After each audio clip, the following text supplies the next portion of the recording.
Ang pinakahinihintay ng marami, ang pagkakaroon ng permanenteng ceasefire ng United States of America at Iran ay dumating na. Ibinalita na nagkasundo na ang Amerika at Iran. Pero sa kasunduang ito, Prime Minister ng Israel na si Benjamin Netanyahu umaalma sapagkat lubha raw itong delikado para sa seguridad ng Israel. Israel, inatake na naman ang southern part of Lebanon. Sa Beirut mismo, 3 nasawi. Yan ang ating pag-uusapan sa videong ito. Pero bago ang lahat ay huwag kalimutang mag-subscribe. Samahan mo na rin ng like ang videong ito at i-click ang notification bell. Napakalaki kasing tulong yan para sa aming mga content creators.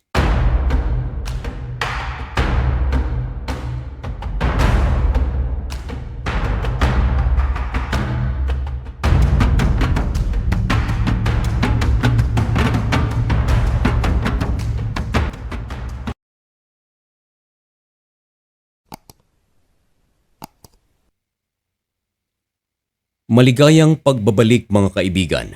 Kumusta kayong lahat? Ngayon ay June 15, 2026 at nagbabaga at napakabagong balita ang ating ihahatid sa inyo. Hindi ko alam kung ito ay magandang balita ba o pangit na balita.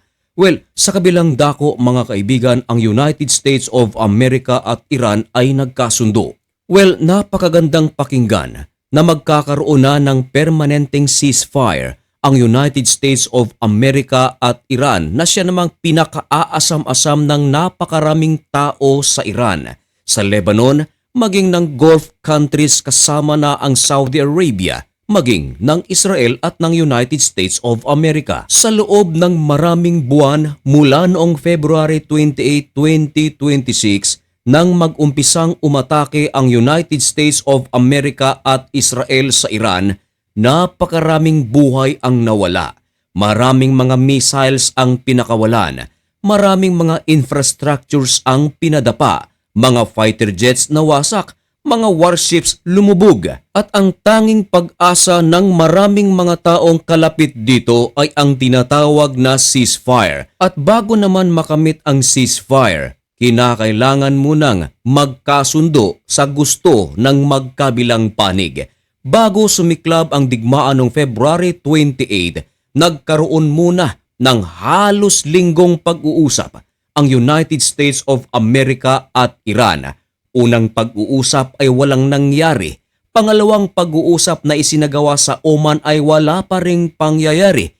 Pangatlong pag-uusap, wala pa ring nangyari. Hanggang sa humirit ang Iran ng pang-apat na pag-uusap pero hindi na nakinig ang United States of America at Israel sapagat iniisip ng Israel at ng United States of America na ito ay delaying tactics hanggang sa ang Iran ay makabuo ng isang napaka-powerful na sandata, ang tinatawag na nuclear weapon. Kaya naman, nagsagawa ng joint strike ang puwersa ng Amerika at ng Iran.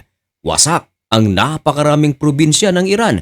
Pero nang gumanti ang Iran, wasak naman ang maraming bansa sa Middle East. Kasamang inatake ang Kuwait, Saudi Arabia, UAE, Jordan, Cyprus, maging ang Israel. Napakaraming buhay ang nawala. Pero habang nagkakaroon ng bakbakan ng magkabilang panig, meron namang nagsasagawa ng pag-uusap upang matigil ang putukang ito. Habang ginagawa naman ang pag-uusap, malalakas na mga missiles ang binibitawan sa labas. Hanggang sa nitong nakaraang araw, may mabigat na banta si President Donald Trump. Ayon kay Trump, kukunin niya na ang Kurg Island na siyang napaka-importante para sa Iran na kapag ito ay makuha, ay tuluyan ng magkukulaps ang bansang Iran sapagkat 90% sa kanilang oil production ay nagmumula sa Kurg Island. Marahil ay nabahala dito ang Iran. Ilang oras lamang ang nakalipas, pumayag ang Iran na magkakaroon na sila ng ceasefire. Yun nga lang, binalaan pa rin ng Iran ang Israel na huwag atakihin ang Lebanon. Inanunsyo na mismo ni President Donald Trump na ang Amerika at Iran ay nagkasundo na. Naging headline ito sa iba't ibang news agency worldwide. pero hindi pa isinasa publiko kung ano ang nilalaman ng naturang kasunduan kung bakit ang magkabilang panig ay pumayag. Pero alam nyo ba mga kaibigan na babahala ang Israel sa sinabi ni President Donald Trump na nagkasundo na sila sa Iran? Ganito kasi mga kaibigan, marahil ay narinig nyo na ang tungkol sa Hamas, Hezbollah naman ng Lebanon at ng Houthis ng Yemen. Lahat ng ito mga kaibigan ay sinusuportahan ng Iran. Pinopondohan ng malaking budget at ang kanilang pakay mga kaibigan ay upang i-wipe out ang Israel sa balat ng mundo na siya namang tinututulan ng husto ng Israel. Ngayon, isa sa mga pakay ng Iran kung bakit gumagawa sila ng nuclear weapon, ito raw ay para sa kanilang seguridad. Pero ayaw ito ng Saudi Arabia. Ayaw din itong paniwalaan ng Israel.